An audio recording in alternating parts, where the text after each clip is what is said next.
the legislative framework for realization of the not more than 2/3 gender rule.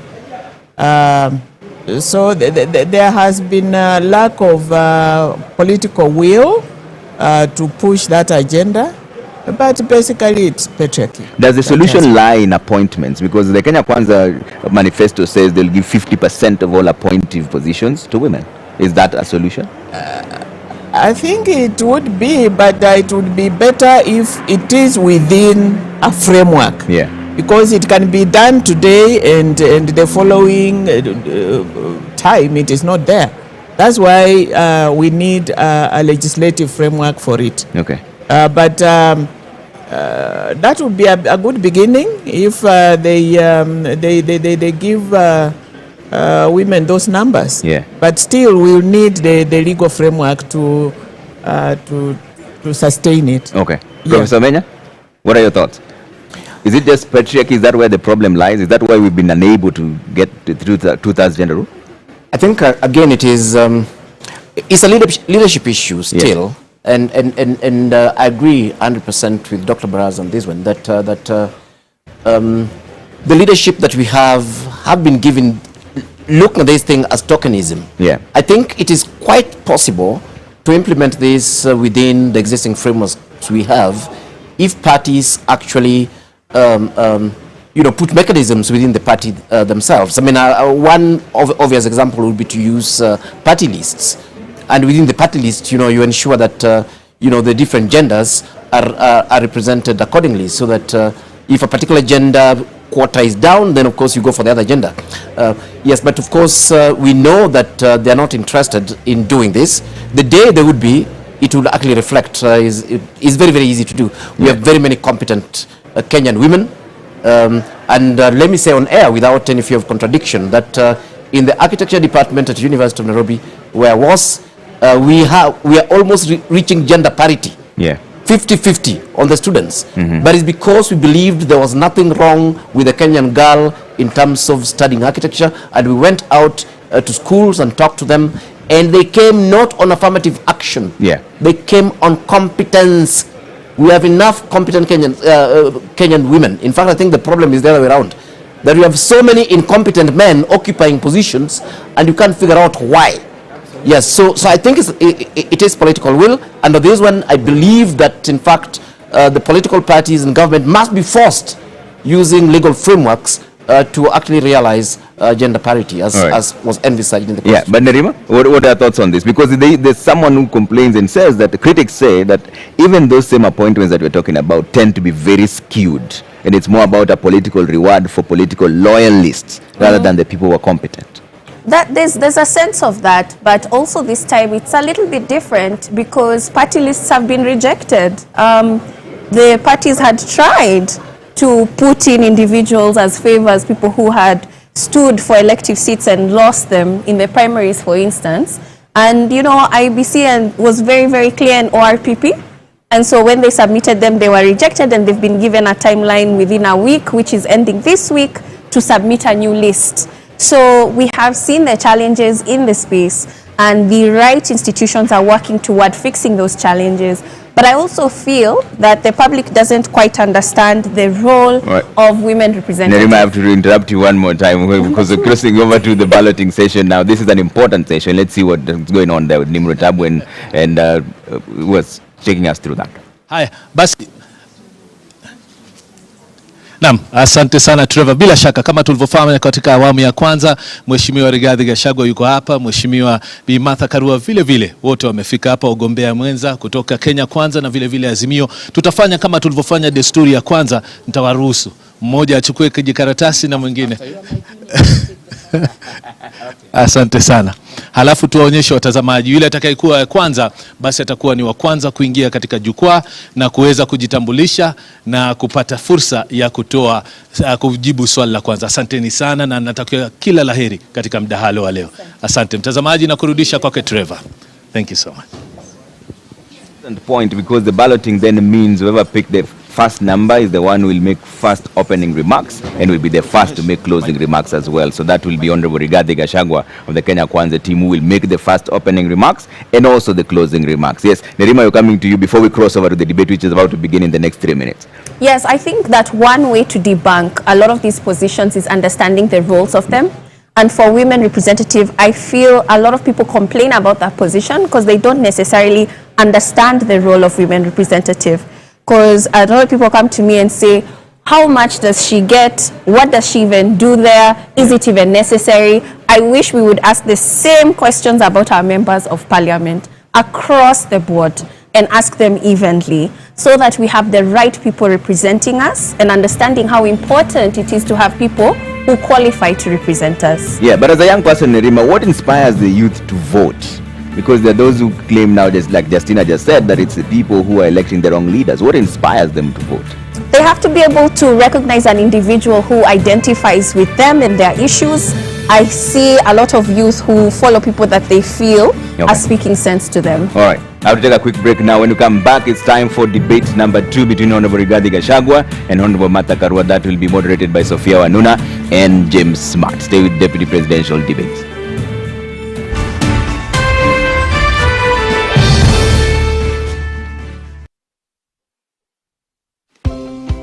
Karibu Kam. By offering market linkages, networking opportunities, and technical assistance, Kenya Association of Manufacturers assists its members to grow and scale up their businesses. Join us and let us work together to grow the manufacturing sector. Becoming a CAM member is as easy as 1, 2, 3.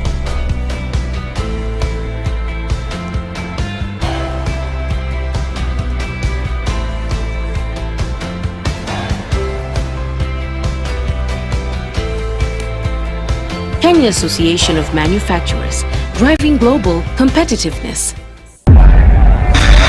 When we hate, demonize, and divide,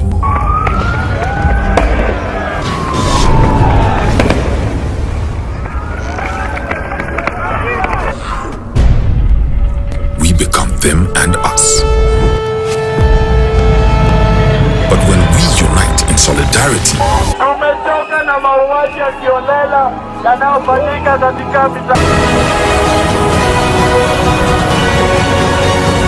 and together we can change the world.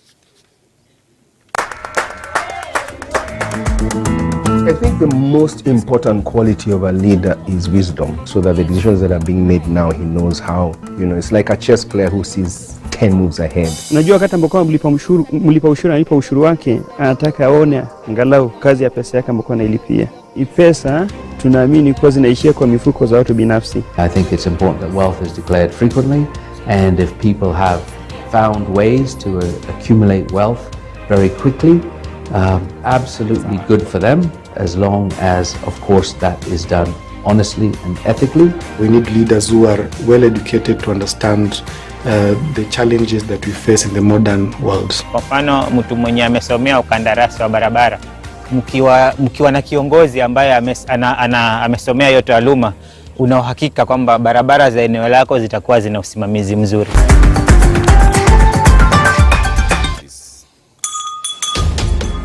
What is a secondary school in Kenya? It ranges from 106 high-cost national schools educating 3% of the learners, where you find ultra-modern libraries and laboratories, the most experienced principals and teachers, and the best teacher-student ratios. To 7,019, some barely established, understaffed, lacking basic facilities, sub-county schools, educating over 60% of learners. Given that KCSE is the most consequential examination in our education system, isn't it fair that we level the ground for all learners to excel by narrowing the capacity gaps between the worst and best schools to deliver quality education? Usawa Agenda calls for a sub-county schools upgrading program and a change from the capitation model to enable small schools to grow. Without these, SDG 4 is a false promise to most Kenyan children. Check it. Let's talk about banking.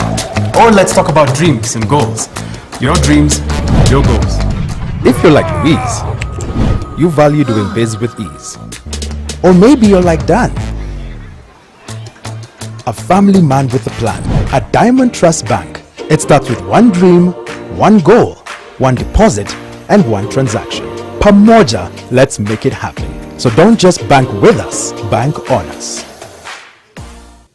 Enroll at Catholic University of Eastern Africa for courses in nursing, law, business, economics, computer science, education, community health and development, actuarial science, international relations, counseling psychology, regional integration and theology. September intake ongoing at Langata and Eldoret campuses. Email admissions@quer.edu or visit quer.edu. Quer for innovative, marketable graduates.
Good evening and welcome to the Pope Paul VI Learning Resource Center at the Catholic University of Eastern Africa.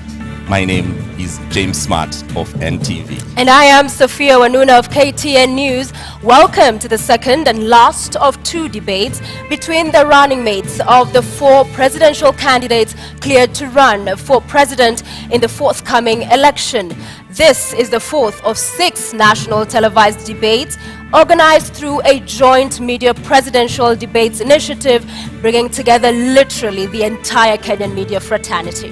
The candidates participating in the debate have agreed to the rules and guidelines requiring them to conduct themselves with utmost decorum, address each other with respect, and extend honor to viewers watching this debate live across all Kenya's broadcast media platforms. Indeed, and the candidates in the debate have also agreed to adhere to the allocated time. Each candidate has 2 minutes to make an opening statement, 2 minutes to answer a question, and 60 seconds for a rebuttal. The topics have carefully been selected after a thorough assessment of the state of our nation and the sentiments of the regular Kenyan voters in various parts of this country. In line with the debate rules and the best practices, the questions we shall ask have not been shared with any of the campaign teams. Neither were they discussed or formulated in conjunction with anyone. The questions are entirely our own. And an invited audience here, seated in the auditorium, has also agreed to the debate rules. They have been fully briefed that cheers, jeers, or any other form of noise is not permitted during the debate. We have to make the exception now as we request the audience to help us warmly welcome Honorable Martha Karua and Honorable Rigathi Gachagua to the stage.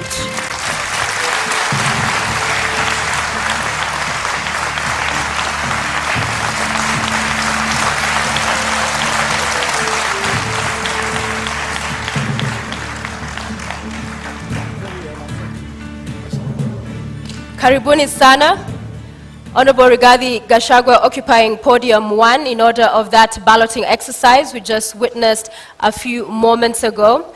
You have heard the rules of the debate and we look forward to a fruitful engagement this evening. We'll begin with your opening statement, Mr. Gachagua, in 2 minutes. Thank you. My name is Rigathi Gachagua, born and brought up in the slopes of Mount Kenya, Herega village 57 years ago. Family is the basic unit of society and the nation. Strong families make strong nations. I'm the head of a family, and it is my pleasure and privilege to introduce my family tonight, who are here with me. My wife of 35 years, Pastor Dorcas Wanjiku Rigathi, and my firstborn son, Kevin Gachagua, a software engineer, and my secondborn son, Dr. Keith Ikino, a medical doctor who helps me to run family business. Tonight is a defining moment for the people of Kenya. The people of Kenya are in anguish. They are in a state of helplessness. They have no food. They don't know where to get their next meal. They are devastated. They need hope. Tonight, I'll present the Kenya Kwanza plan on how we intend to turn around the economy of this country, put people where they belong, restore their dignity, put money in their pocket, and allow them to enjoy their dignity. I look forward to a very objective debate, no trivialities, issues, issues, issues, so that the people of Kenya have an opportunity to interrogate what we plan to do for them. Thank you very much. Thank you, Mr. Gachagua. Madam Martha Karua, karibu, now your 2 minutes for your opening statement. Thank you, Sophia. I was born and brought up in Kirinyaga, and I want to thank my parents who are still alive, thank God, for instilling the values of honesty, hard work, community, and respect, values that hold good to this day.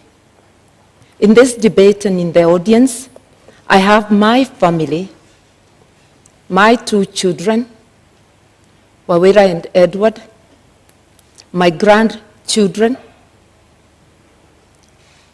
4 of them, my brothers and sisters, some of them, others are online. I represent the Azimio hope for this country.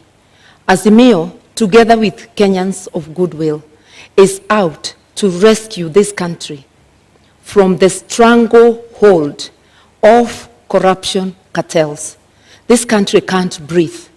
We cannot get the services that people do require because monies intended for public service are going into the pockets of corruption cartels, who then become instant millionaires with huge bank balances. We intend to help this country, to help citizens get their country back, and all the resources of this country will be utilized for the best interest of the entire nation, not a select few. I am here to discuss those issues, and I am glad that my opponent is also talking of issues, which is what we have been calling for in our campaign. I'm able, ready, and willing. Thank you very much, candidates, for your opening statements. Let's introduce the elephant in the room and start this debate. The question of the deputy president. It has dominated public consciousness in the last 5 years. I'll start with you, Honorable Rigathi Gachagua. What kind of a deputy president will you be? You have 2 minutes. I come from a background of management. I have been in public service for 15 years. I've been in private sector for 15 years. I've been in legislation for 5 years. That gives a 35-year experience of public service and engaging with the people. I am a hard-working man. I'm very passionate. I have zeal to serve. I'm an active man. I wake up early. I don't take alcohol. I have all the time and the commitment to put my all to serve the people of Kenya. I have a very good idea of what I need to do to assist my candidate, Dr. William Ruto, in the management of the affairs of this country, give him backup, be available, move around the country to implement development programs, listen to the people, be available to the people, because we have the bottom-up economic model. It's about the people. If you have noted, we have gone around the country in all the 47 counties and held economic forums, listened to the people, had very extensive consultative process of what the people of Kenya want from us. And that informed our manifesto. And we were not surprised that critics were saying our manifesto is too detailed and meticulous. It had to be, because it had to capture the issues, the aspirations of the Kenyan people, what they want us to do for them. And our manifesto is a clear plan that is informed by what the people of Kenya want us to do for them, to dignify them, to improve their quality of life, and to give them a chance to prevail and be men and women of substance. Thank you. Honorable Karua, the same question. What kind of a deputy president will you be? I'll be a deputy president who is respectful of the Constitution, of the people of Kenya, of my principle, and a person who will obey the rule of law and do the best to support my captain to deliver for this country. The oath of office dictates that the interests of the public are paramount in everything a government does. I will help my captain to stick to the rule of law, to ensure that what is in the Constitution is fulfilled. Our Constitution dictates that we adopt a social market economy where social justice is in the forefront. That is why Article 46, not 47, talks of socio-economic rights. You will notice that in our manifesto, we are talking about giving social support to those who cannot have any income, who do not at the moment have any income. And that's one way of fulfilling the promise of the Constitution and ensuring that Kenyans live in dignity, especially those who cannot afford the basics of life. I will therefore serve with honesty, and my track record speaks of that I have been a consistent public servant who does her work in the manner prescribed by the law, with honesty, with dedication. I will devote 100% to the people of Kenya. All right. The question on the deputy president, it's public domain, that the current president and his deputy are reading from two different scripts. In the last 5 years, we've seen that effect in public domain. If that happens, what is your view? How should that be solved? How should that be sorted? In my case and Dr. William Ruto, that will not happen.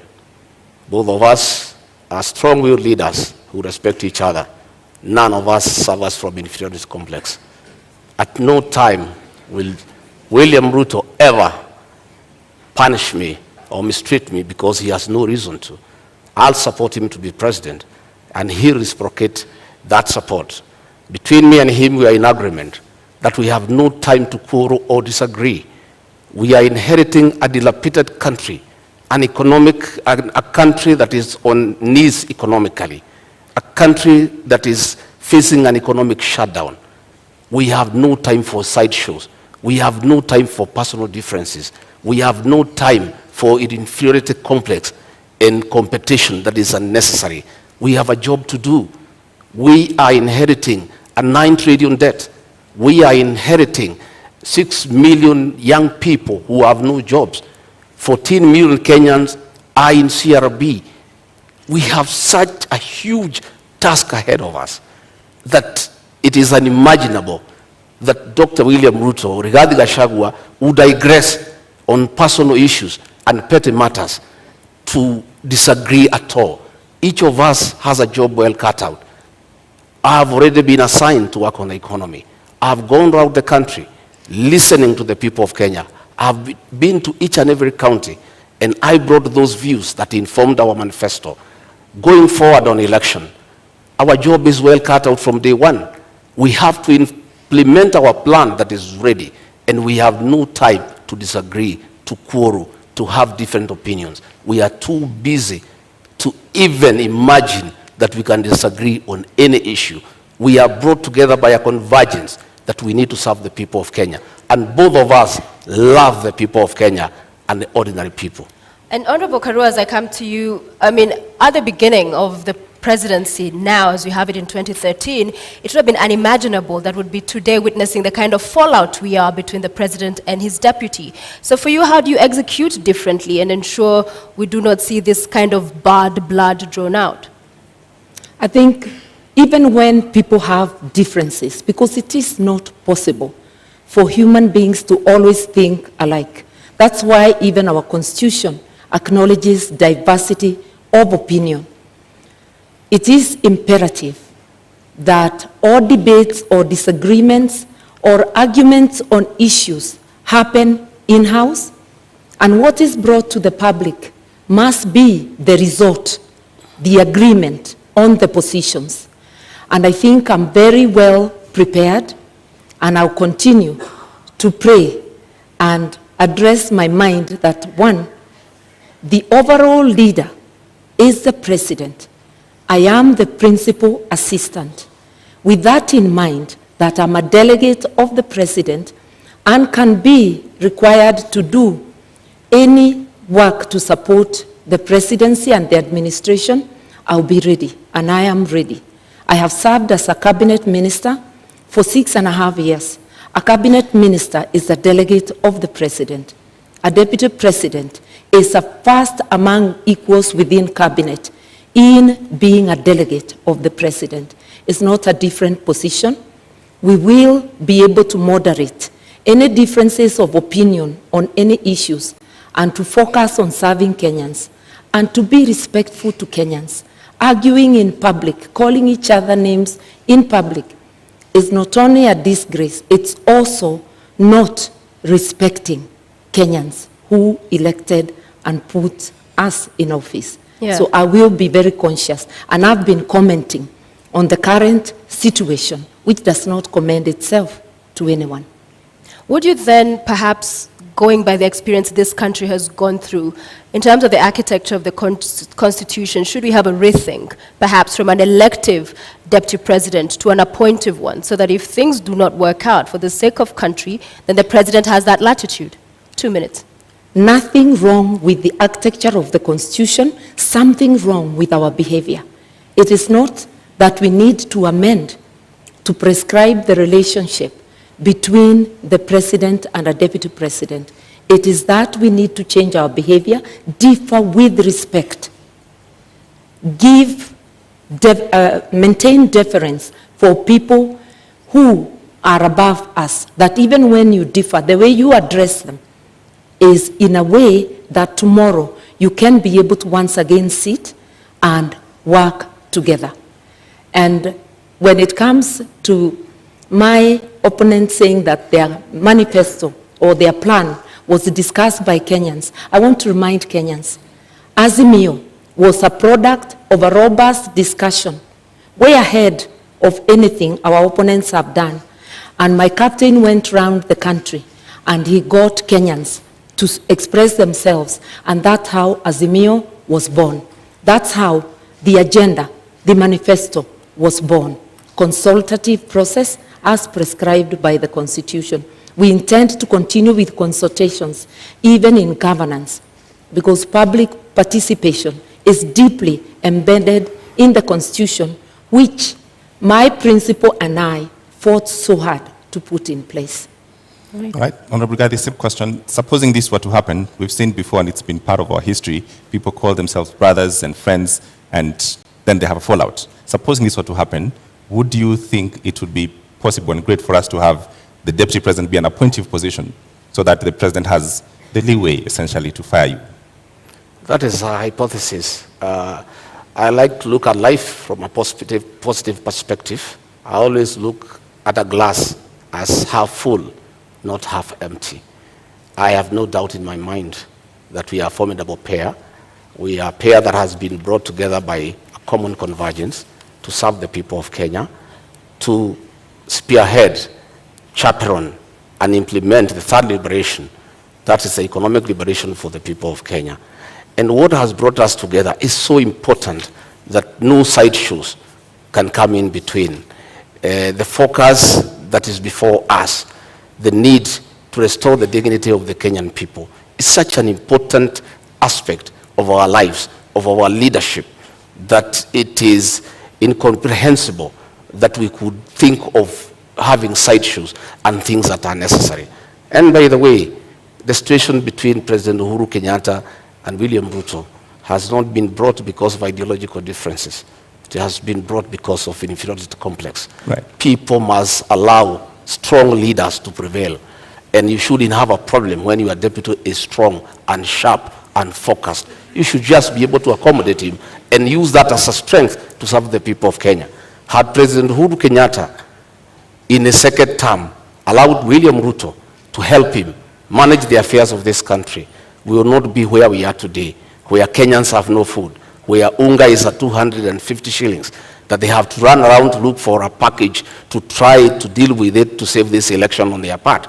If he had allowed Dr. William Ruto to help him like in the first term, all the stored projects will be going on. He should have used the strength of William Ruto and harness it and use it to augment his leadership and to strengthen it for the benefit of the people of Kenya.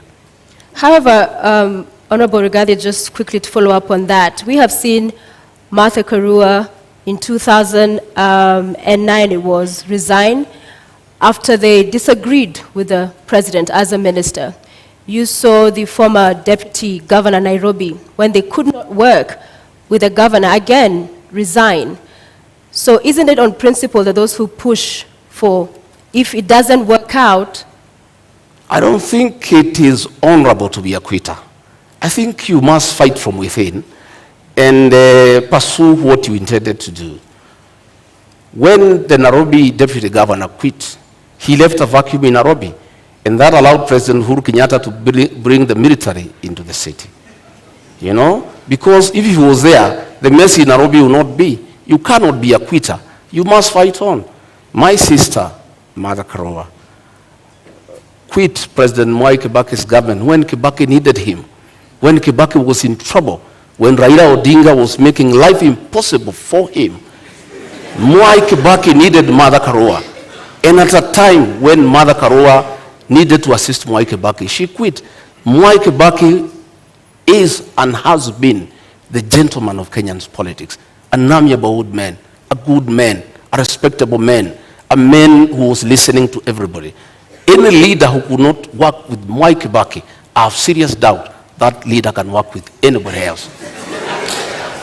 Just a quick reminder to the audience. In the auditorium, we did agree to a set of rules. Silence, please. No laughing, cheering, jeering. Let's just follow the conversation to allow us to have civil engagement and for understanding and hearing every of the candidates as they articulate their thoughts. Thank you very much, Martha Karua. Response? For those who do not understand principle, they can never envisage resigning. But I do think it is dishonest to continue to take public salary, to take the privilege and all that goes with office when you know you can no longer deliver, either because of differences or because of other things. I respectively withdrew myself by resignation from Mwai Kibaki's government in a respectful manner, no name calling, such that we were able to continue when we meet to sit down and talk. I don't think the same can be said of Mr. Gashagua's principle. Entertaining disagreement outside government and publicly is disruptive. No wonder the government in which Mr. Gashagua's principle serves is unable to fight corruption because it's pulling in two different directions. That is why we have a paralysis today. Honorable Martha Karua, the question on just what happens if you disagree with your principle, and if your principle should have the right to essentially let you go, should we relook at that? I think the way the Constitution is, you disagree in-house, you resolve it. I do not think there is anything that cannot be resolved unless if it's something that is unconstitutional, that is being demanded of me. I will remember the oath, my oath under the Constitution, that there are things, if they are outrightly illegal, I certainly cannot be party to. But happily, my principle is a believer in the rule of law and constitutionalism. And he is also a man who views everything through the lens of social justice. That is why we have a dignity package for those who cannot afford meals on their table. That is why we have Babacare to rescue Kenyans from lack of access to medical services. If you look at our agenda, you will see that this is an agenda that talks of the socio-economic rights of Kenyans, an inclusive agenda that has every Kenyan, whether poor or rich, as demanded by our Constitution. So I cannot stand here and honestly say that we shall have the same position on all things. That never happened, not even in Mwai Kibaki's government. But in 6.5 years which I served, I never publicly berated the government that I served or the president that I served. I just said my hands were tied and I withdrew. My principle differed with Mwai Kibaki, but all he said to the public is that I was not consulted. How they went back room and resolved, we never know. We only know they came out with a unanimous decision. That is what people who have respect for the public do. People who have respect for their offices do. But holding an office while not serving is dishonesty. Honorable Gachagua, the same question, I realized didn't respond the last time. Should this position of Deputy President be an appointive position? No. In fact, the framers of the Constitution were very clear that a Deputy President needed to enjoy mandate directly from the people. Why Azimio cannot push William Ruto to resign is because William Ruto is not an appointee of President Uhuru Kenyatta. He is elected by the people of Kenya. If it was the previous constitution, William Ruto would have been sacked a long time ago and replaced with Gideon Moi. And that was the plan. The plan was to provoke him, intimidate him, humiliate him, persecute him and his friends and his allies so that he could quit government and allow President Uhuru Kenyatta to appoint somebody from a family that they share the same issues and the same values. But because William Ruto was elected, he was able to hold on to his position. And he continued serving the people of Kenya when he was assigned duties by the president. The duty he has been allocated all the time without failure is to welcome the president and the Nyayo National Stadium. And he has done it in style because that is the duty he has been allocated. He has gone ahead to chair IBEC because that one the president cannot deny him. It is there in the PMF Act. There's nothing the president would have done. But the president chose not to allocate him duties. And the president has been crying that since he did not allocate him duties, his government has come to a halt. And nothing is going on. But he made a bed, he must lie on it. If you decide to chase your deputy away, a man who works hard, a man who knows what he's doing, and replace him with your friends, and then the country comes to a halt, you cannot go ahead crying that you have nobody to help you. He made that decision for his own reason. He wanted to push Ruto out, but Dr. Ruto stayed on because he enjoys a mandate from the people of Kenya. All right, Honorable Gachagua, Honorable Karua, I want us to move to the next topic this evening, leadership and integrity, fitness to hold office. I will begin with you, Honorable Karua, and in 2013, when you vied for presidency, you said, "I do not share any values with the Prime Minister, then Raila Odinga, nor do I share his politics. Both he and the late Kibaki have been unable to root out corruption within their ranks." What has changed now that you're deputizing him? Indeed, the coalition government was unable to root out corruption in the second house so publicly many times.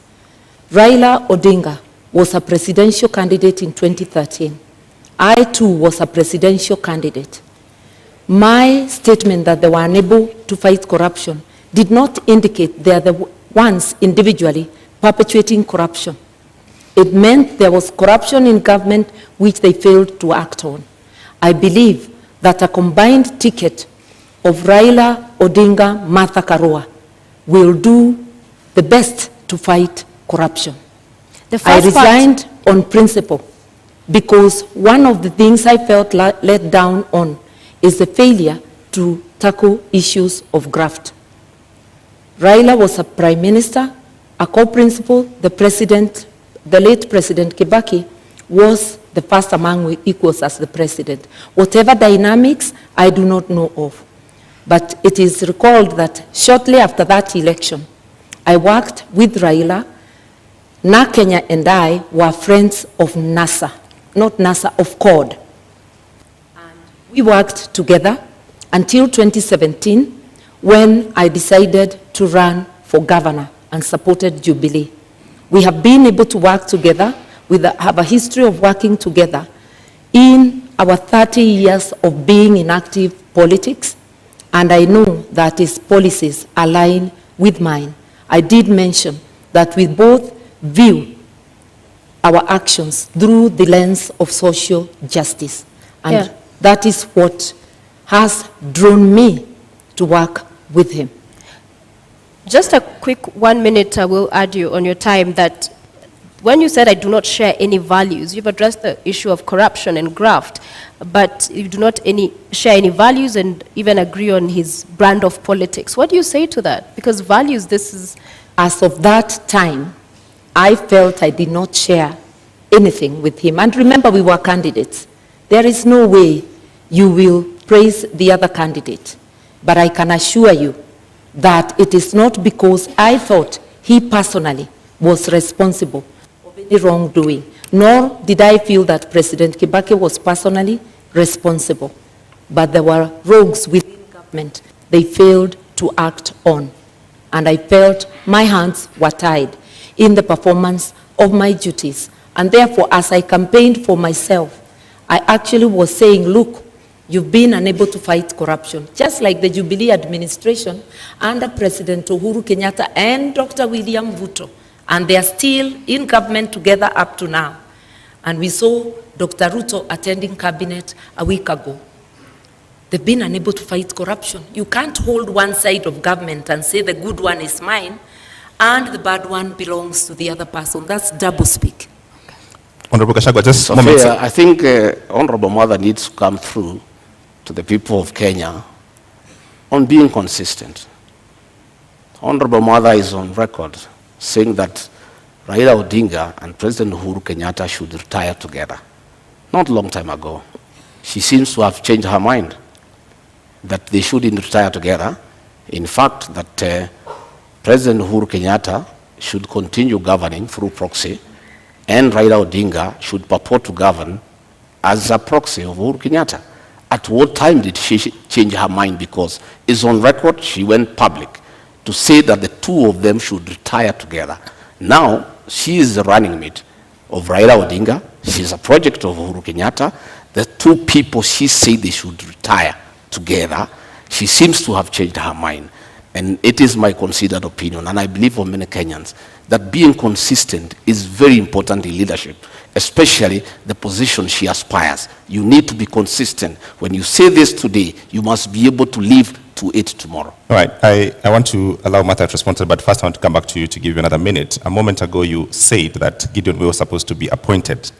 I want you to clear that up because, with all fairness, Gideon Moyo is not on this debate. Well, President Uhuru Kenyatta, the chairman of Azimio, in a meeting in State House a week ago, said that he nominated Martha Karua as his running mate to take care of his interests and that of his family. The president was on record, which means that Mada Karua is a project of the chairman of Azimio, President Uhuru, with Raila Odinga. It is not me who said, it's President Uhuru Kenyatta who said. And previously, I thought that Honorable Mada had been nominated as running mate by Raila Odinga. But here comes President Uhuru Kenyatta, outgoing president, chairman of Azimio, a man who has said he's going nowhere, he's going to be around. He will be ruling from home. He'll be consorting his project from home. He'll be continuing to govern the people of Kenya. I simply do not understand. Is Mada Karua, the honorable member, is she the deputy, is she the running mate of Raila Odinga, the project, or is she the running mate of Uhuru Kenyatta, the project master? Okay. She's who's running mate? Okay, Mada Karua is in the building. It is true that both I and my captains are projects, but projects of the people of Kenya, whom my captain consulted, and by public demand, he was called upon to take leadership. At a time our country desperately needs leadership. He has offered leadership, and I was competitively selected. And like my friend who was handpicked, I faced an interviewing panel, and also through demands of Kenyans and many endorsements, I was selected. Kenyans know I'm competent, and I believe I'm competent for this job. I'm ready, able, and willing. I have consistently shown independence of mind, irrespective of whom I'm dealing with. I will handle this job independently and with commitment to Kenyans. And I know my principal also, who has been a teacher of politics to Mr. Gashagua's principal. All right, Mada Karua, just a direct question to respond to Honorable Gachagua. What is the role of President Uhuru Kenyatta in Azimio? The role of President Kenyatta, he is the chairman of the council, but my captain is the chairman, overall chairman of Azimio. Jubilee is just one out of the 26 political parties. I sit in the council as well, and President Kenyatta does not make decisions alone. Will he have a role? Will he have a role after he finishes his term? Sorry? Will President Kenyatta have a role after he finishes his term? His party will have a role. And if he continues to be, if he doesn't give his position in the council to any other member of his party, it would be a peripheral role as a member of the party. The incoming administration will be a Raila Odinga Azimio presidency. Just like the current Jubilee government, although Uhuru was a deputy president in the government of Mwai Kibaki, it was not a continuation of the Mwai Kibaki administration. It was an Uhuru Jubilee administration. Anybody who understands government would know that. Honorable Gachagua, you have a minute to respond. The truth of the matter is that the role of President Uhuru Kenyatta in Azimio is to craft his own succession, to continue governing Kenya through proxy, through Raila Odinga and Mada Karua. President Uhuru Kenyatta has already started assigning roles to Honorable Mada Karua, which means he is a leader, and in the unfortunate and unlikely event that they are elected to office, President Uhuru Kenyatta will continue governing this country outside his constitutional mandate, because there is a two-term limit that the president should retire. But the president does not intend to retire. You saw how angry he was, saying that people are asking him to go home and asking where he's going. It looks like he doesn't remember that when he sought to be president for 10 years, he knew what 10 years is all about. He cannot complain that people are asking him to go. Nobody is asking him to go. It's the Constitution. But he's trying to circumvent the Constitution to plant a proxy government, to continue governing from outside State House through Raila Odinga and Mada Karua, so that he can continue protecting state capture and conflict of interest. And Mada Karua has already been assigned that role. He was on record that she is the one he has put there deliberately to protect his interests and that of his family. All right, Mada Karua. It is important to be truthful in this debate. President Kenyatta has not publicly or privately assigned me any role. I'm sure he knows that he cannot assign any role to a minister in an administration he does not have. The person who has assigned me a role as deputy and has declared the intention to appoint me as Minister for Justice and Constitutional Affairs, apart from being Deputy President, is the Right Honorable Raila Amolo Odinga. My colleagues and his captains' beef with the President should not make them use this forum or use us as candidates to fight the President. We represent the aspirations of Kenyans. And yes, Kenya needs rescue, but rescue from corruption cartels, which my colleague may know more about. On the 6th of June, Honorable Gachagua, during a Meet the People tour in your constituency, that's Madeira constituency, the people you represent there, you said that because you perceive the matter you're currently in court over to be a political witch hunt, if elected, you'd see to it that your accounts are unfrozen, build a mansion, and perhaps go ahead and throw a party in essence. Mr. Gachagua, isn't this tantamount to subversion of the cause of justice, an admission that you made in this sentiment? To start with, I'd like to tell Honorable Mother we are not here to fight President Uhuru Kenyatta. We are holding him to account on his utterances. He has said he's going nowhere. He's on record. That's not fighting him. He has said he assigned Mother Karua the role to jail people. I don't know how she'll do it. She's not a judge. She's not a court of law. That is the work of courts of law, to jail people. It's President Uhuru Kenyatta who has said so. He has said that she has put her there to take care of interests. It's his own record. I don't want to respond to dignify ridiculous accusations by social media. Social media people assigned by the state have been following me wherever I go in the Republic, including my homes, to listen to what I say and twist it. I told the people of Madeira, they asked me a question. Mr. Gachagua, you bought a farm here and you have started building a house. What happened? Now that you are going to be deputy president, are you still going to live here? I told them I stopped building the house because the state froze my accounts to intimidate me and to blackmail me to support the handshake. And that money is frozen. And I cannot use it. That is why the construction of a house stopped in this area. When the due process takes place and the courts will deliver justice to Rigathi Gachagua one day, and my accounts are frozen, I assured the people of that area that I'll come and complete that house and live with them. And I'll take time to allow them to come and visit me. They asked me a secondary question. As deputy president, will you allow us to come and sit with you? I said, yes, I'm a junior elder in this community. I'll have time to sit with my fellow men over food, over a drink, and we share in the African way.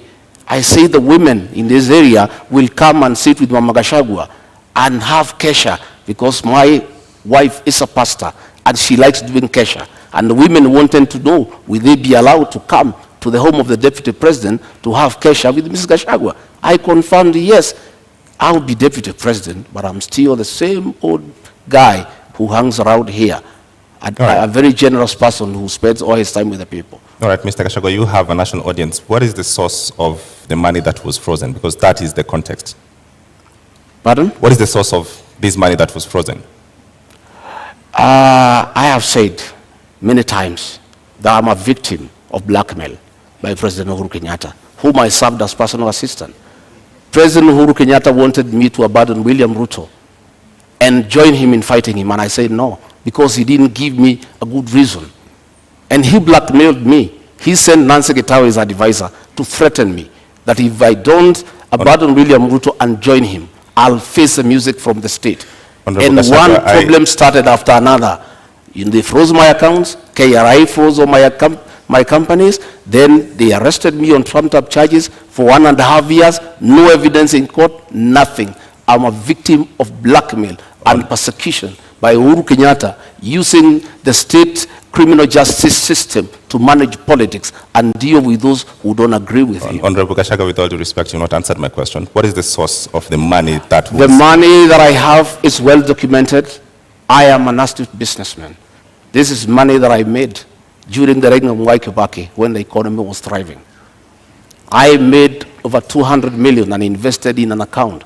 And that account has been running for the last 8 years, and nobody has ever asked me a question. In 2013, when I supported Uhuru Kenyatta, I still had the money. In 2017, when I supported him, I still had the money in my personal account. This is money I have accounted for. It's clean money. I am a good businessman. And in the fullness of time, I'll be vindicated. I was really hoping that my colleague would explain to us how an individual finds 5 billion shillings in their accounts. But I hope one day Kenyans will be able to know money that was transferred to his accounts in the last 10 years of the Jubilee administration. But that's for him to account. I believe as leaders, we have to be accountable.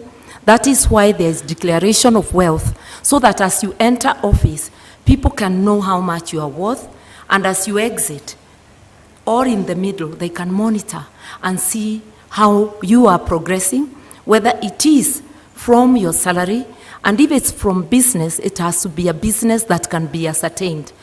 I think we really need to come clean, because if you cannot account for your wealth, you cannot be a good steward of the money of the people of Kenya.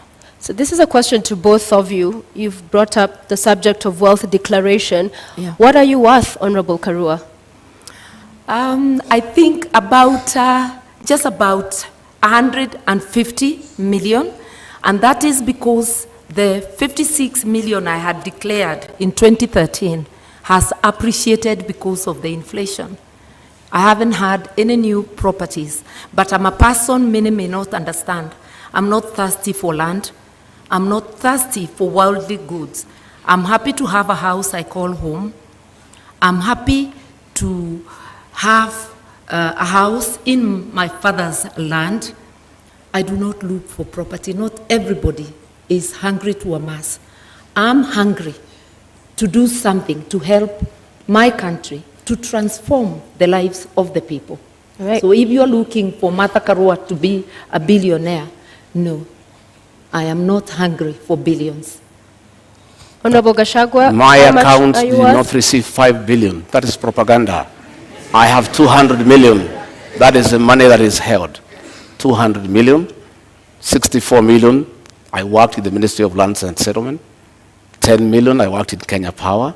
33 million, I worked in the Ministry of Livestock. Another 46 million, I worked in another organization called Patek. Up to 200 million, that is all the money. But when you set policemen to investigate, they don't understand accounts. When you save money in a fixed deposit, it leaves your personal account into a suspense account. A normal policeman looking at it, movement in and out 4 times a year of 200 million, he thinks you have 800 million within that year. So when he multiplies by 7 years, he says you have 12.4 billion.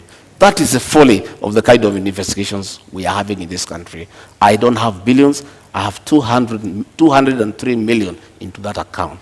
And that is part of my wealth. I'm worth 800 million minus the 200 they are holding, another 600. So just a quick follow-up on that, Honorable Rigathi, because the charges you are facing are as a result of trading with county governments. What's your position on public officers doing business with government, whether at the national level or at the county level? By the time I've done all my businesses, I was not a public servant. I was a private individual. I have no conflict of interest. I was a businessman. I applied for tenders and competed, open tenders and won, and did construction business and did supplies, and nobody is complaining. Today, those charges against me, no evidence in court, nobody is willing to record a statement. Clean business. And I never traded with institutions because I was not part of any government. But this is when your business brother... I did in 2011, I did in 2012. You know, when they say that my brother was governor, my brother became governor in 2013. I did business in 2008, in 2009, in 2011. And that money is there, and it's all documented where it has come from. But nobody is bothered because they just wanted to punish me. But they wanted to blackmail me into supporting the handshake. And I'm a man of principle, and Uhuru Kenyatta knows that. I respect my conscience. I will never be intimidated. And I can tell you, many governors today supporting Azimio is because they were blackmailed like me, and they gave in. Honorable Gachagua, just clarity. In 2009, 2010, there was no county governments. Which government did you do? Sorry? There was no county governments in 2009. I'm saying I made money in 2010, in 2009. There was no county government. I didn't make money with the county government. I never did business with the county government. I said I worked with the Ministry of Lands. I worked with the Ministry of Livestock Development. So you cannot say that there was conflict in Nyeri because I did this business long before county governments came into place. But Honorable Gachagua, the matter in court is about doing business with county governments. I'm saying the matter in court is a matter that is on fabricated charges. And that matter will be coming in the fullness of time. What I'm talking about is the money that is held and where it came from. As to the allegations, as the matter before court, there is nothing. It's absolute lies. There is nothing. And in the fullness of time. And that is why, even after sending 200 policemen to arrest me in Nyeri and drag me naked in front of my wife, in front of my workers, drive me to Nairobi, lock me for 4 days, 1.5 years later, not a shred of evidence, nothing. That is why the case has not taken off. They have slated it for September later this year. But still, nothing has been presented to us. Our lawyers have been asking, give us evidence against Rigathi Gachagua. It's not forthcoming. It does not exist. It's a fabrication. It's blackmail. It was a way of trying to force me to abandon William Ruto. Okay. But I was not intimidated. I remain on board. Okay, Honorable Karo, you have 2 minutes. An Azimio government will have a policy position that graft cases and all serious crime should be investigated and prosecuted within a given time, within 6 months to be specific, so that people like my colleague here, Mr. Gachagua, anybody charged with crime against the people, within 6 months, we ought to know whether they are guilty or not, so that people don't seek public office when having baggage of cases. And if I may remind Mr. Gachagua, the cases, because I've been following the newspaper reports, relate to Kwale County, Bungoma County, and Nyeri County. And the period when the offenses are said to have been committed is between 2013 and 2020.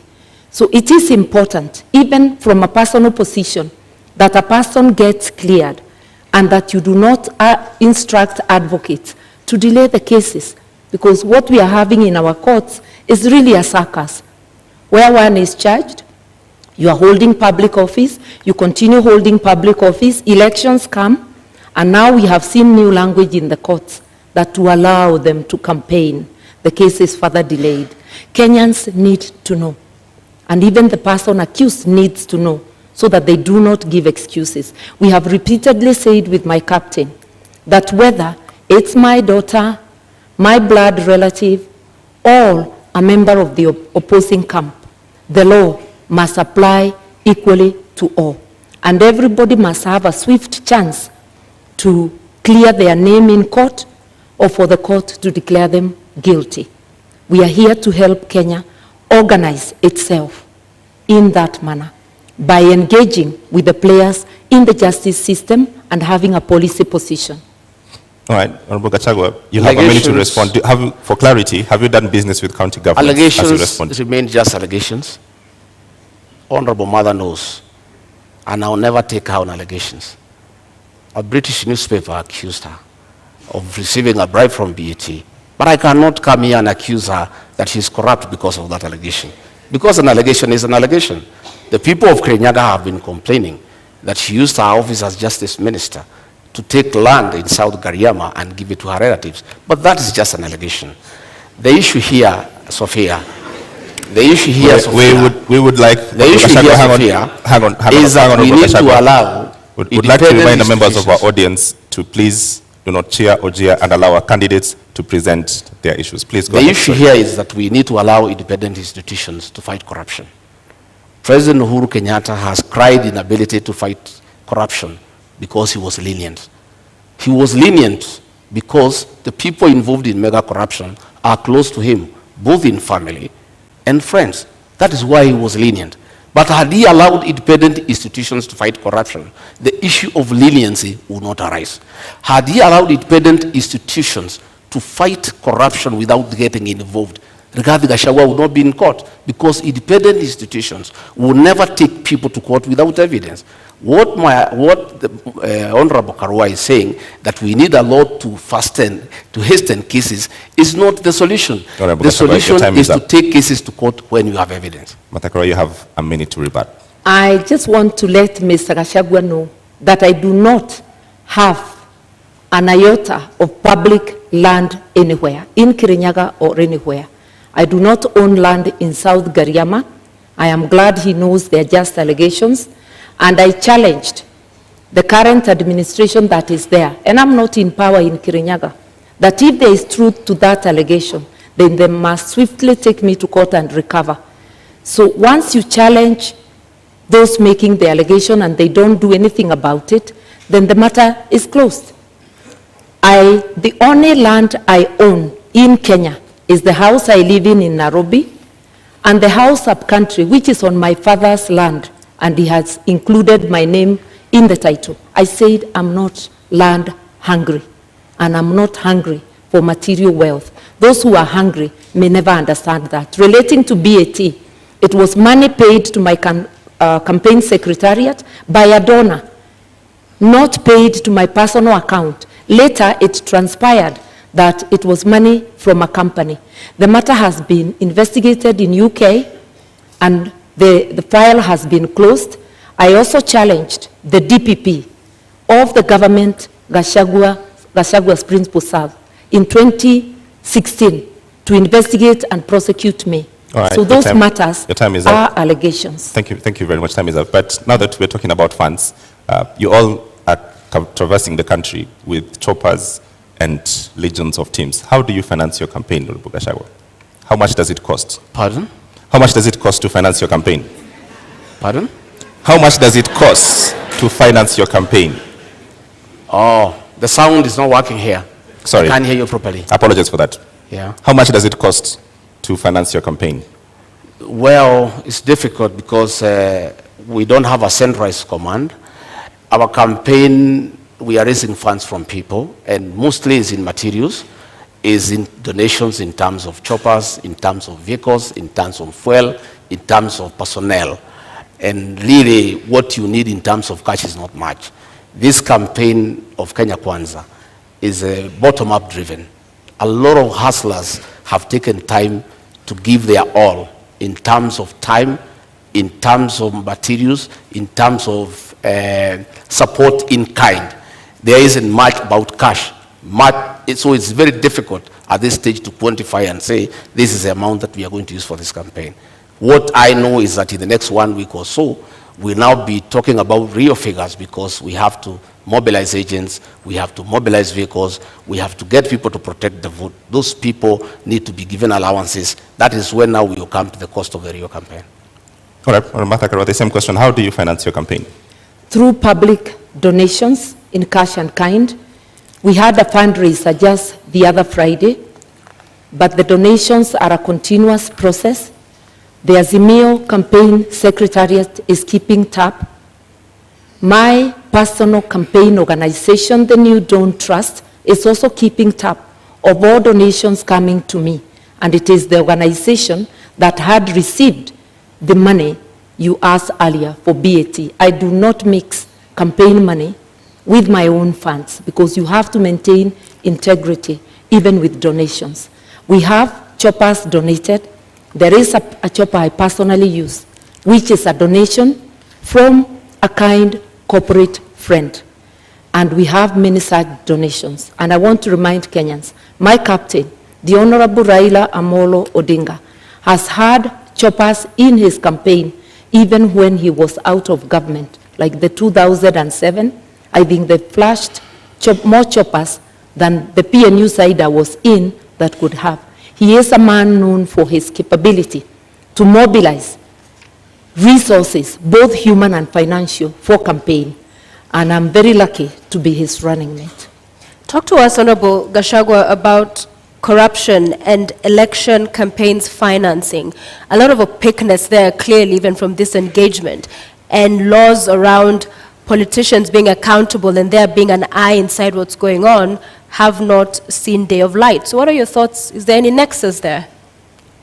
Well, you know, campaigns, and you really cannot control donations because people support a certain candidate for a certain reason. And it behoves upon the candidate to receive donations that are well-meaning and donations that are not tied to your win and what you need to do for people after.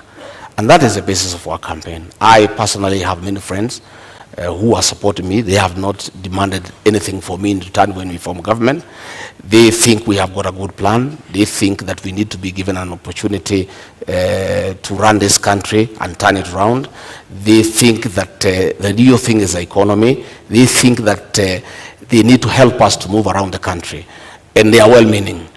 I wouldn't say the same of my colleague here because their campaign is being run with the public resources.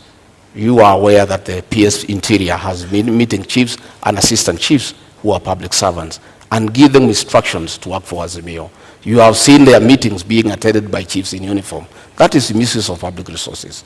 We have seen funds from Harambee House, from the confidential expenditure, being put into this campaign.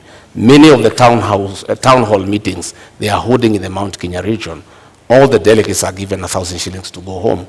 And that is money from public coffers. Do you have evidence of this? Oh yes, we have photographs, we have recordings, we have audios, they are there. We are always well appraised because many of those people who go to receive that money are actually our supporters. And they say they don't want to allow the elephant to die with the tusks. They need to remove the tusks before it is dead. That is what is happening. And public servants, the Cabinet Secretary for Interior is on record campaigning for Azimio. The Cabinet Secretary for ICT is on record campaigning for Azimio. These are public officials. They are public, they are paid with public money, but they are campaigning. That is misuse of public resources. And my colleague here, who says she's a stickler of the rule of law, has not condemned that because I would want her to condemn that because she says she's a stickler of the rule of law. And if she finds public resources are being used to prepare her to office, she should be bold enough to say that is wrong. She should speak out against the misuse of chiefs and assistant chiefs by the PS Interior to campaign for her and her boss. Okay, Honorable Karua, just to build on that, all corruption scandals, Eurobond, Kimarer, Afia House, Kemsa, do find a dotted line into politics. As you respond to this question, how does Azimio and yourself going to deal with these questions that we have to deal with now? May I begin there by saying that Azimio government is very clear on what it will do. Both my captain and I have repeatedly said there will be no sacred cows. Anybody involved in corruption will face the law, irrespective of who they are.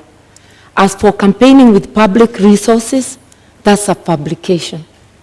What I know is that every presidential candidate is entitled to security.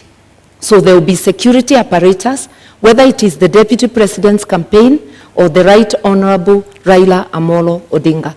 We mobilize our own meetings, using our candidates, using everybody. Anybody who attends, they attend on their own volition.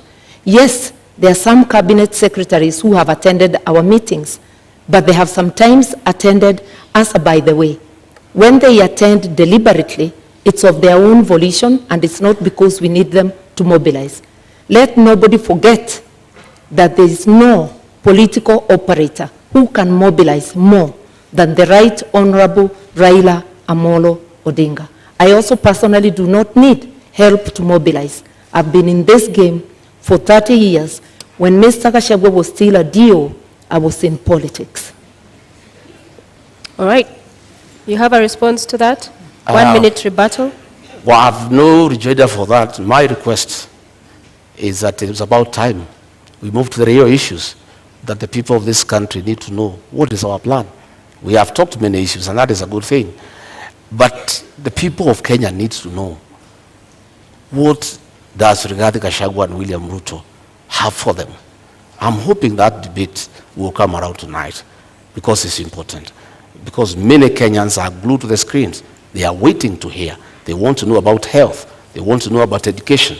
The public service wants to know about their issues. The police service wants to know about their issues. There are many people waiting. And I think, I am guessing, they must be getting information. Honorable Gachagua, we are getting to that. And corruption is a big issue in this country where public resources... Corruption must be fought. And the real corruption is state capture and conflict of interest. What is state capture? State capture is where the people in power compete with citizens for scarce resources, where the people in power use their position to advantage themselves to get business unfairly, where people in power allocate resources to projects where they have an interest. I have an example. In the year 20, I want to tell you what is state capture and conflict of interest. This is Gazette Notice Legal number 1112, dated 26th June 2019. In exercise of powers conferred by Section 106 of the Stamp Duty Act, the Cabinet Secretary of the National Treasury and Planning, on the recommendation of the Cabinet Secretary for Lands and Physical Planning, directs that the instruments executed in respect of the transactions relating to the merger of NIC, PLC, and Commercial Bank of Africa shall be exempt from the provisions of the Act. By a single signature, these two companies owned by the first family were exempted from paying 350 million. These are rich banks who have made money from domestic borrowing. They have lent money to government. They are in Fuliza. The owners are the richest people in Kenya. They were exempted from paying 350 million, money that can put up 35 level 3 hospitals in Kenya. That is conflict of interest and state capture. That is chronic corruption. It's worse than the corruption associated with public procurement. And that is what we must deal with. We must deal with state capture. We must deal with conflict of interest. There is a railway line between Nairobi and Nyanyuki that was put up at a cost of 3.8 billion.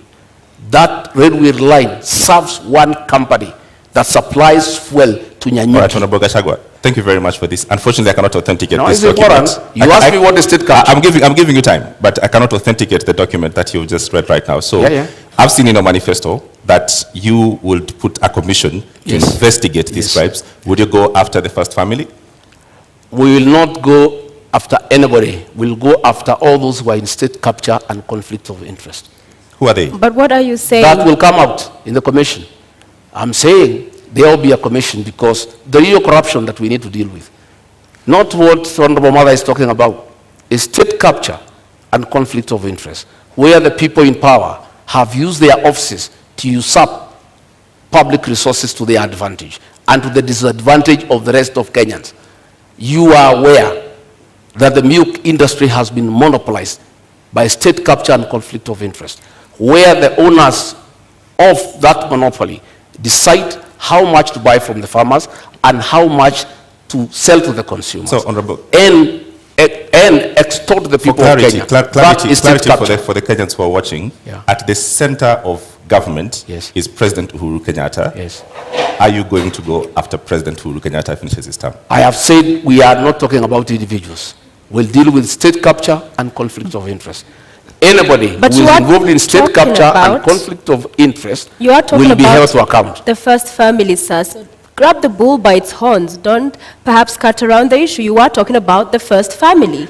So in essence, you are saying you will go after them. Isn't that true? I am saying this is state capture. I've given you an example.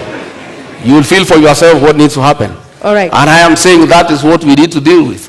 You know, state capture. And that is why the president will say he is lenient.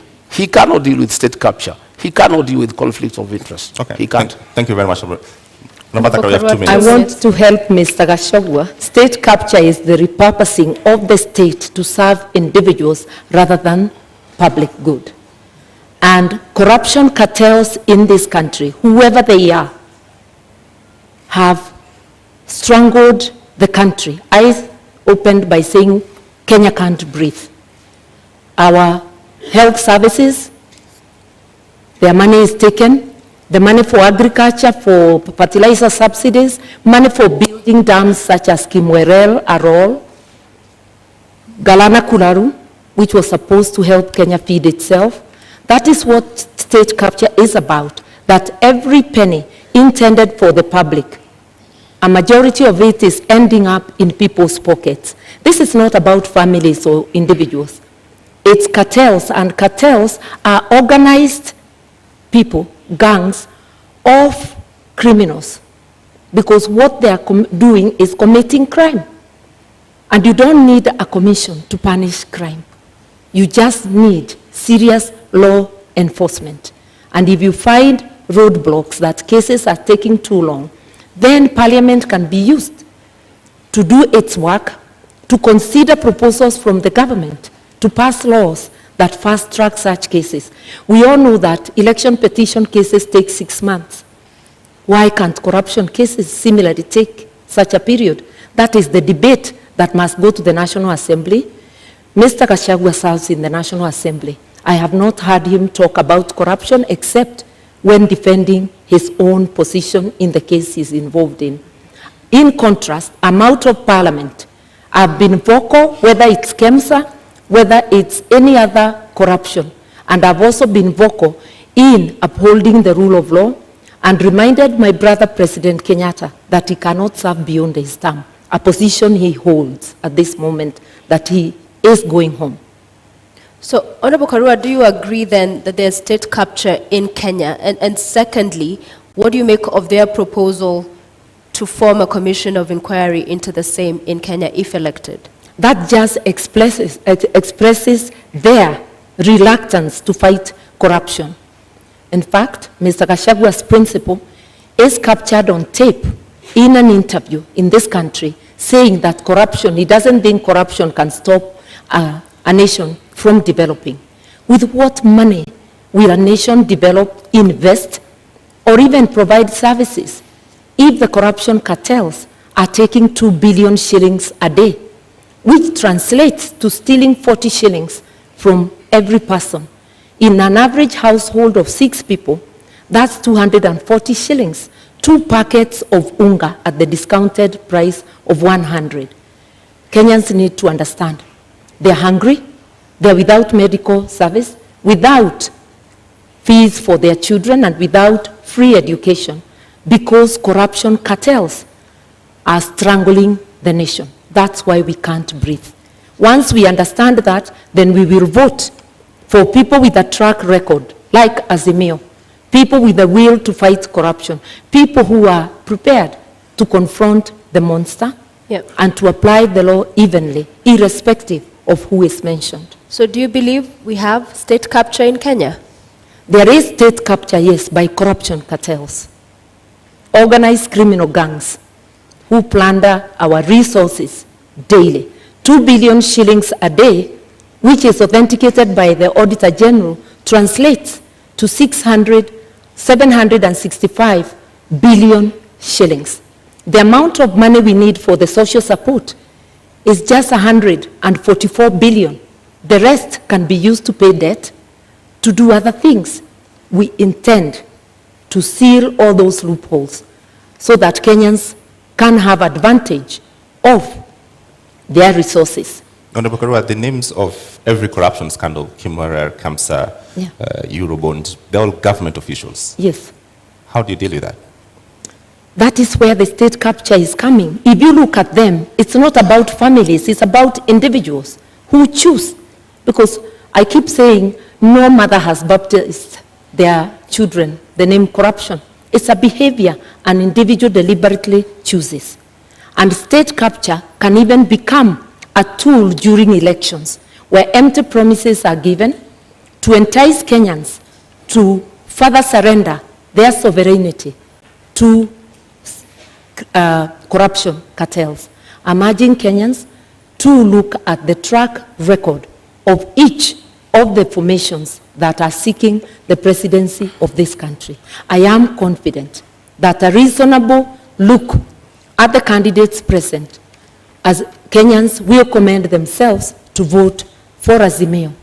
And Azimio will do the jobs, not because we are perfect, but because we have the best track record, and we do try and have tried before and done good work for Kenyans. All right, you have 2 minutes. I don't know. I don't know whether the Honorable Mother has taken time in their meetings with the chairman of Azimio to ask him. He said he is in charge of this country. He knows everything that goes on. Then he went ahead to say that 2 billion shillings is stolen daily. I don't know whether in her meetings with the chairman of Azimio, she has tried to find out from him who steals this 2 billion and why he has done nothing about it. In terms of fighting corruption, our manifesto is very clear. Our plan is sound and is in accordance with the Constitution. Our plan is to allow independent institutions that fight corruption to be really and truly independent by giving them that freedom and giving them resources and financial autonomy so that they receive instructions from nobody. On assuming government, we shall appoint the Inspector General of Police as the accounting officer of the National Police Service so that himself and the DCI have independence to do what they need to do on fighting crime and corruption without having to take instructions from anybody. Because you know, this, it is said, he who pays a piper calls the tune. Why the Inspector General of Police and the DCI cannot fight corruption and crime, why they cannot operate the way the Constitution spells out, is because they are controlled from Harambee House, because that is where their money is. We shall give them financial autonomy. We shall operationalize the judiciary fund to allow our judges and magistrates to operate with financial autonomy so that they are free to do what they want to do, so that they can fast-track cases without having to look back. And of course, you know, President William Ruto, the new president of Kenya, God willing, we appoint the judges that were nominated by the Judicial Service Commission so that they can serve the people of Kenya. All right, Honorable Karua, do you agree that lack of independence in these institutions is the problem Kenyans are facing in the criminal justice system? The Constitution gives all these institutions independence. And independence and autonomy should not be confused with accountability. Parliament, which is independent, has to be accountable to the people of Kenya. The executive has to be accountable to the people of Kenya. The judiciary has to be accountable to the people of Kenya. Institutions have decisional independence, that a judge will be independent in making that decision of guilty or not guilty, that the director of public prosecutions will be independent in deciding to charge, to prosecute or not to prosecute. It doesn't mean that they fail to account to the people of Kenya. And that is most of our leaders are failing to do, be accountable to the people of Kenya. You go to office to do your own business, where you will find that quite a number of people who are parliamentarians are trading with the counties, are trading with the government. So who is the watchdog of the people? The law forbids it. Conflict of interest. Going to get county work from a county government when you are a member of parliament. Who is going to be the watchdog? A quick follow-up on that. Yeah. Because the proposal on the table in Azimio is that if you are elected into office, then you'd also double up as Minister for Justice. Yeah. Wouldn't that go then to entrench that kind of feeling of interference from the executive? Because these are independent institutions, yes, but even if it's facilitating and good workflow, there's the NCAJ that handles all of the issues around that chain of criminal justice. So wouldn't that role, in essence, be seen as interference as well? Not at all. The Minister of Justice doesn't prosecute. This is a coordinating ministry, coordinating the entire justice sector.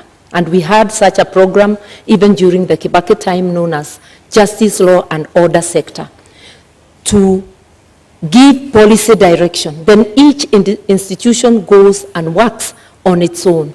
It's not about how that institution will do its work. It's to understand together the difficulties, the roadblocks along the justice sector, so as to make proposals for legislation and for policy to Parliament. Remember that policy and legislation are passed by Parliament. Government institutions are independent, but they cannot act alone. There must be some synergy, and that synergy is in policy. Then they can have decisional independence. I've been a Minister of Justice before. I didn't investigate or prosecute. All right, I want to move to the next topic, and let's go to the cost of living. One of the charges against politicians in this country is that they're simply out of touch and you're unable to solve the problems that we face. I'll give you an opportunity tonight, Honorable Gachagua, to start to make your presentation on cost of living by first telling us what is the cost of milk today? The cost of milk, retail. The farmer sells at 42. At the supermarket, some places 120 per liter, others is 130, depending on where the supermarket is. Kerosene? I don't go to the supermarkets. Okay. What is your presentation tonight on dealing with the cost of living, knowing very well that... I want to say, I'm happy now we are where we need to be. Audience, please maintain silence. And for the record, issues with what we've been talking about throughout, these issues impact on how we fund the projects and all of these other subsidies we'll be talking about. So there's no non-issue tonight. What I'm saying is that I'm happy that we are discussing the high cost of living, the inability of Kenyans to buy food, because a mistake was made maliciously to deny farmers fertilizer subsidy, and as a result, there was low production, and because of the law of demand and supply, you cannot afford a packet of unga. A packet of unga is 250 shillings. Government is running around because of this election now, trying to subsidize for 4 weeks, just after the elections. But they are not telling the people of Kenya how they'll buy food after the elections. This is being done to entice them to vote for Azimio. If government had done the right thing and supplemented farmers with inputs and fertilizer, they would have increased their production. You know, we consume 46 million bags of maize, and we produce about 40 million every year. We normally have a deficit of about 6, which we import. But because of this decision, we are short of almost 15 million bags, and that is what has caused the current crisis. And we have a plan. On our first month in office, we intend to bring down the cost of fertilizer from 6,700 to 2,500. That is DAP. That is the main fertilizer for planting. Okay. And that will enhance our farmers to produce more so that we have food security, and probably we even have some surplus for export. Thank you. Honorable Martha, same question. What is the price of bread today, and what is Azimio plan to reduce the cost of living? The price of bread, the bread I buy, is 80 shillings. But there are various type of loaves, so I will not pretend to know what each loaf is costing. But I know that the price of foodstuffs, of essential commodities, has gone up, and the fuel prices are generally the trigger that gets them high, coupled with corruption. My friend, Mr. Gachagua, is talking of giving, their government giving fertilizer subsidies. He is in Jubilee and therefore part of Jubilee government.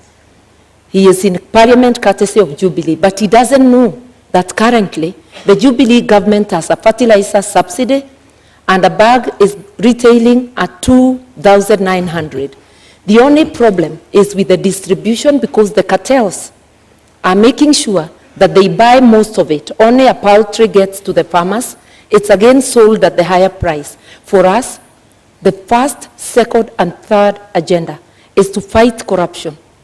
Governments have subsidies to cushion farmers because of, and to cushion the people because of a series of things. We have war in Ukraine, which has seen foodstuffs rise for countries that depend, are not self-sufficient and buy outside, Kenya being one of them, fertilizer and other things.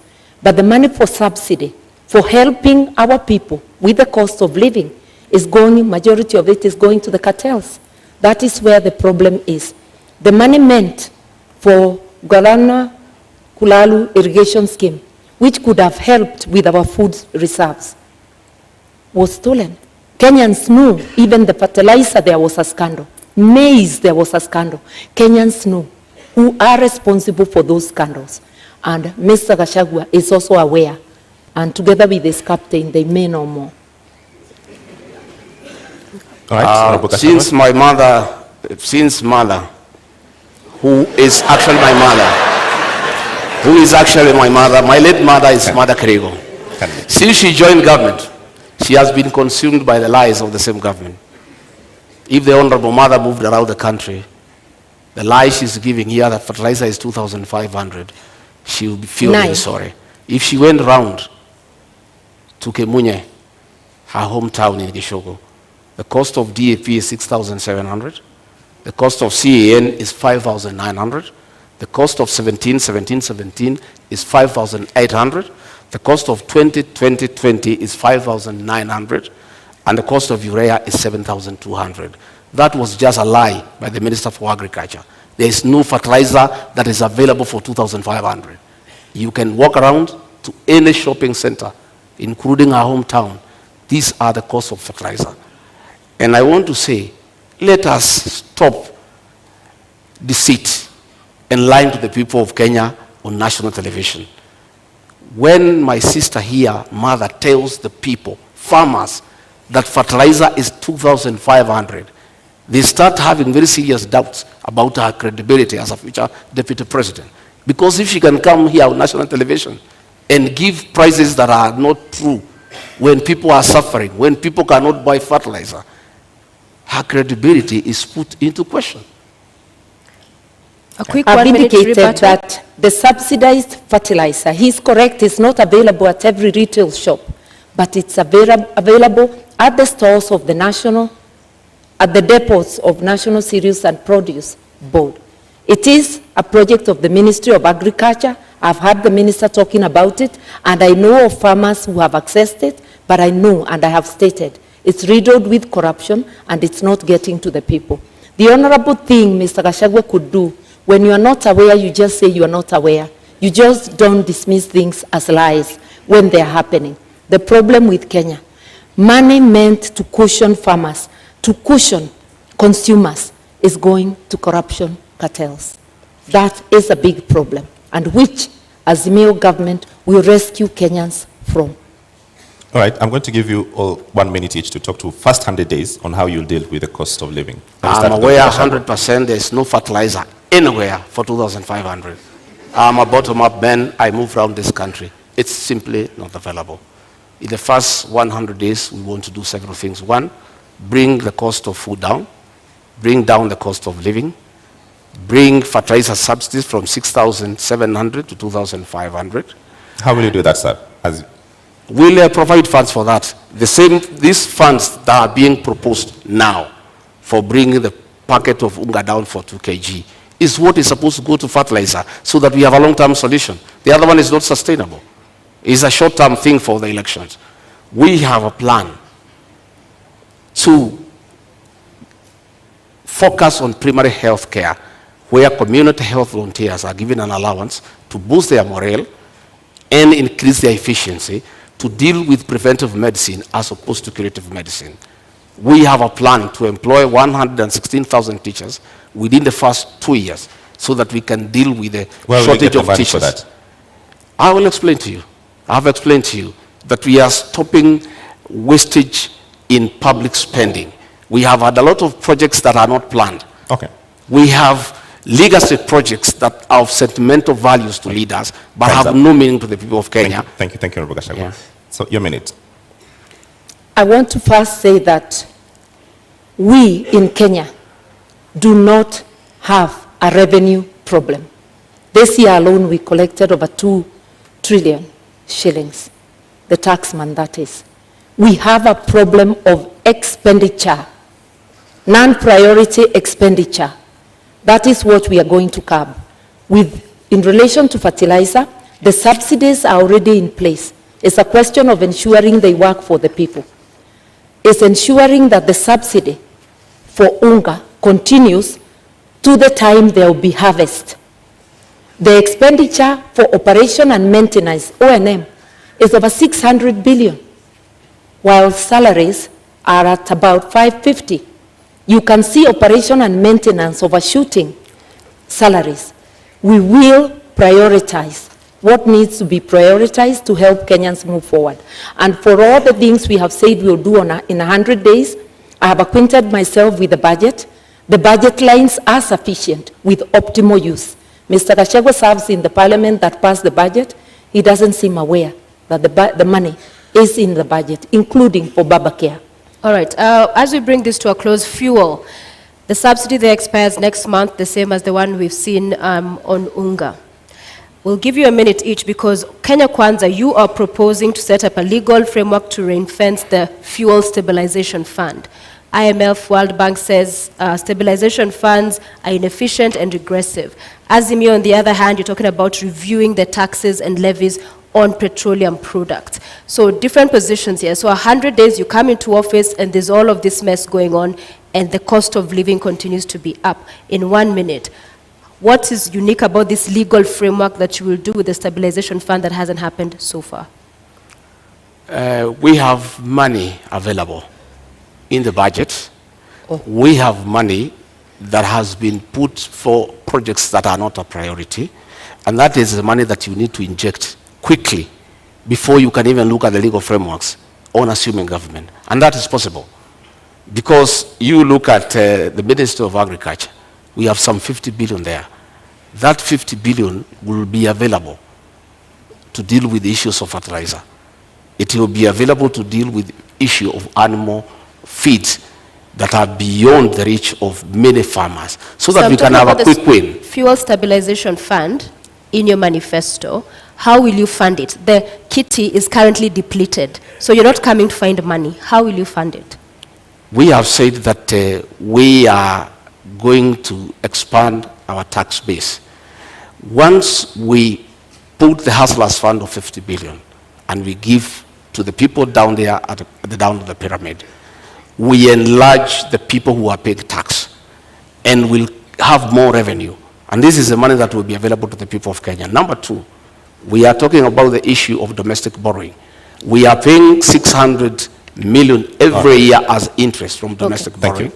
Once we stop that domestic borrowing, this money that is going for interest every month will be available for this one. I'm glad he adopts my position that there's money in the budget, but that's as far as we go together. We part on how to do it. We will ensure that there is fiscal discipline so that non-priority spending is dropped and we go to priority spending. And I've given example of operation and maintenance, which is at 600 billion, while salaries are less than that. That is totally unacceptable. We will also fight corruption because money for fuel subsidies, there are a lot of cartels in the energy sector. We understand this. We will target those places and press the areas we need to press to immediately stop the leakage. Within 100 days, we will be able to do this and much more. We have actually been looking on what we need to do on day one, because Kenyans are not going to be patient. They are already suffering. They cannot wait for commissions to be formed. They need actions. Right. Azimio is ready to go. Lady, gentlemen, our 90 minutes debate is up. It's time for our closing statements. And we begin with you, Honorable Rigathi. You have your 2 minutes starting now. Thank you very much. I want to ask the people of Kenya to give us a chance to sort them out and put money in their pocket. We want to ask the people of Kenya to give us a chance to empower the small business people by giving them affordable credit to be able to expand their businesses. I want to ask all those people with pending bills to know that in the first 90 days, we shall float a bond for 500 billion to pay all the pending bills so that their homes are not auctioned. And by action, that 500 billion, by injecting into the economy, it will spice up the economy. I want to tell the people of Kenya, by giving us a chance, we shall look at the terms of service for the public service and the police who are suffering and who need to work when they are comfortable. I want to tell the people of Kenya to give us a chance to bring reforms to the NHIF program so that every Kenyan has an NHIF card, so that when you go to hospital, you are able to be treated and go home free. I want to ask the people to know, the people of Kenya, that William Ruto and I have a plan for them. I want them to give us an opportunity to work around this economy, to spearhead the third liberation, that is to bring economic changes so that we can create wealth. We can make the people of Kenya wealthy. We can give every Kenyan an opportunity to make a living. We can give every Kenyan an opportunity to make and live a good life. We want to ask them that on the 9th of August to come and vote for change. A change to bring about economic development, a change to restore their dignity and to improve their quality of life. Thank you very much and good evening. Thank you. Honorable Karua, your 2 minutes start I now. want to remind Kenyans, this election is about trust. It's about looking to see which of the teams you can trust. We offer our track record, because even when you employ a driver, you ask them for the driving license and you want to know about their record in driving.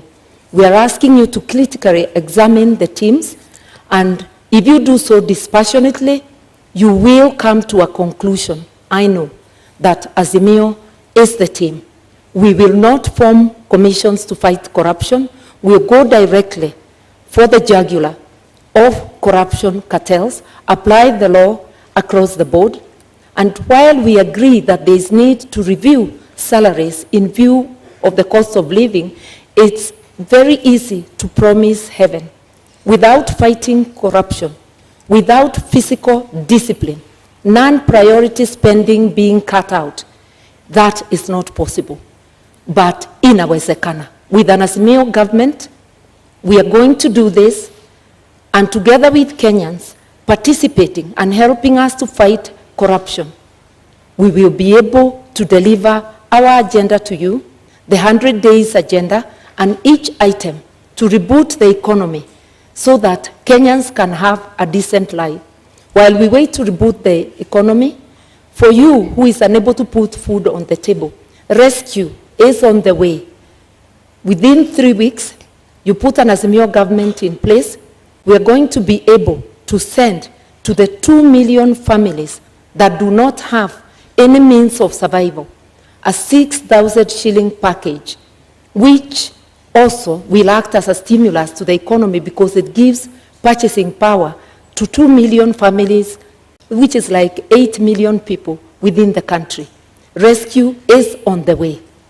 All right. We shall finally have our country back. Vote Azimio.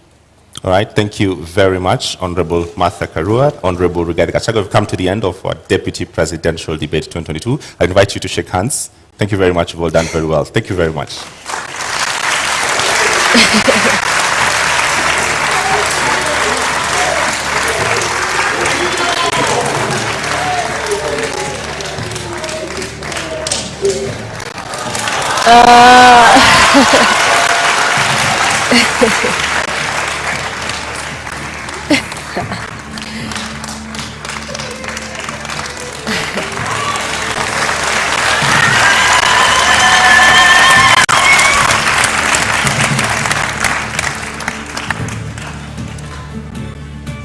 Ladies and gentlemen in the audience and our viewers following this at home, we have come to the end of our debate this evening, and our appreciation to Honorable Martha Karua of the Azimio la Umoja One Kenya Party Coalition, as well as Rigathi Gachagua of the United Democratic Alliance, UDA, for honoring voters with the duty of agreeing to attend this public televised debate. We thank you. And we thank you for watching. The final of our joint national debates will come to you on Tuesday next week, when Wahiga Maure, Raila Odinga, William Ruto, and George Wajackoyah take this very stage in the presidential candidates debate. My name is James Maro of NTV. And I'm Sophia Wanuna of KTN News. Good night.